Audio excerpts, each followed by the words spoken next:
mbokk yi Cheikh Oumar Diagne barki démb dafay wax benn wax rek dëkk bi bëgg a tàkk ñëpp di coow kul ku nekk nangam mais liñ fi wax Sénégal liñ fiy wax yàlla di ko wax ci yoon amul benn dëkk ci kaw suuf bu ñu koy wax laa wax te loolu wallahi lancé naa défi ku ma génneel beneen dëkk bu ñuy wax li ñuy wax Sénégal yàlla rek loo bëgg ma jox la ko su ma ko amee acca ñu dem loo fiy dégg diwa bind yàlla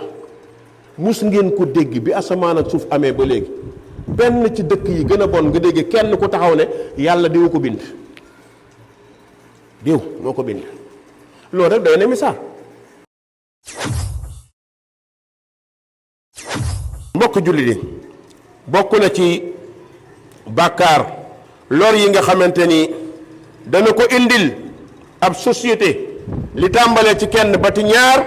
mooy dana jeexatal ci xolu doomu aadama ba borom bi dootul am yërmande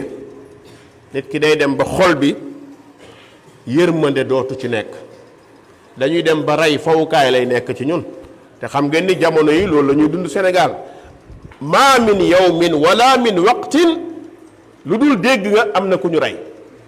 am na ku ñu agressé am na ku ñu rendi am na ku ñu daggate nit ñi dañuy dem ba dañuy mel ni ay bahaim affaire animosité mooy dox ci biir nit ñi ñaari baat rey na ko rendi na ko daggate na ko loolu ngay dégg rey na ko rendi na ko daggate na ko loolu ngay dégg lan moo koy sabab mooy yàlla bu tasaaroo xolu doomu aadama bi yërmande dootu ci nekk papa dootul yërëm doom yaay dootul yërëm doom doom dootul yërëm yaay rakk ak mag dootuñ juboo kër goo dugg fitna guddeeg bëccëg te wallahi jàngat leen lii ngeen xool ko ci biir kër yi ndax juboo am na ña nga xam ni démb ñoo waroon nekk benn tey ñoo gën a noonoo ñaar ñu bokk benn biir kenn ku nekk yéene sa morom dee ñaar ñu bokk benn biir nga mën a waxtaan ak nit mu naan la diw sama mag la waaye sama rakk la waaye ku nangam la xoola yow mi muy delloo di la wax mbonuk magam su baax ne woon ci moom mbonuk magam doo ko yëg yow mais nit ñi dañuy àgg ci mbon foo xamante ni jigéen dootul bëgg moroomam ñaari jigéen di wujje kenn ku nekk di fexe noo posone sa morom ndax seytaane moo lay jàpp ba dootoo am benn tiit da ngay fàtte jàpp nga ni kii mi ngi lay xañ sa teraanga fekk yaa koy xañ sa bopp bu nu àggee foofu mbokk yi mooy yërmande dafay jeex su yërmande jeexee nag mooy nit dootu fu nekk mais ay bahima ñoom ñoo fi nekk ñeenteel bi bokk na ci lor yi nga xamante ni bàkkaar dana ko indi mooy al ixtilaafu wa tamadduq mooy dañuy wuute dootuñu ànd ci dara tey problème bi gën a posé wu Sénégal léeg-léeg damay dégg nit da koy wax damay reetaan nañ leen fexe ñu nekk benn gis ki koy wax dafa taxaw fee di ko wax ndax def na action buy tax ñu nekk benn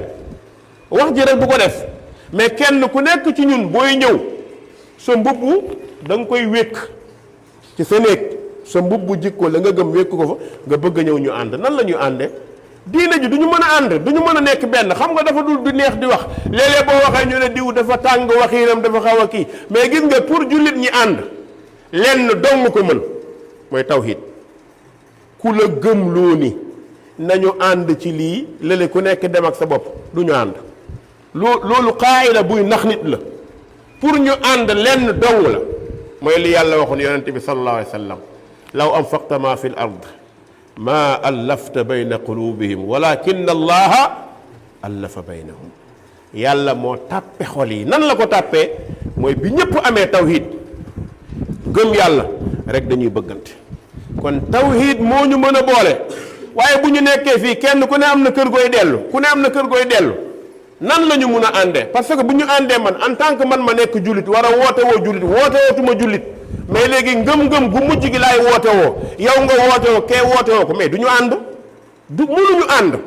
kon lu mel noonu day indi ixtilaaf waaye day indi tamazzuq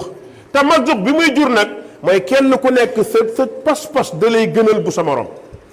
kenn ku nekk ni ngay défendre sa pas-pas maanaam ci bu mu ko bëggoon comprendre loo nit ñi mooy ni nit ñi di défendre seeni tariqa défendre wuñ ko diine yàlla ji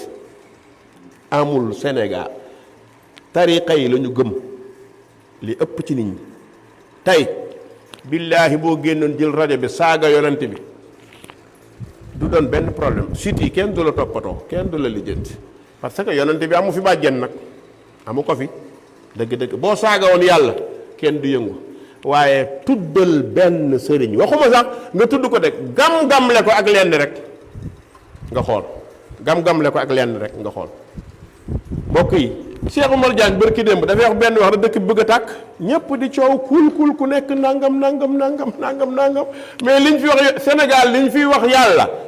di ko wax ci yoon amul benn dëkk ci kaw suuf bu ñu koy wax laa wax te loolu wallahi lancé naa défi ku ma génneel beneen dëkk bu ñuy wax li ñuy wax Sénégal yàlla rek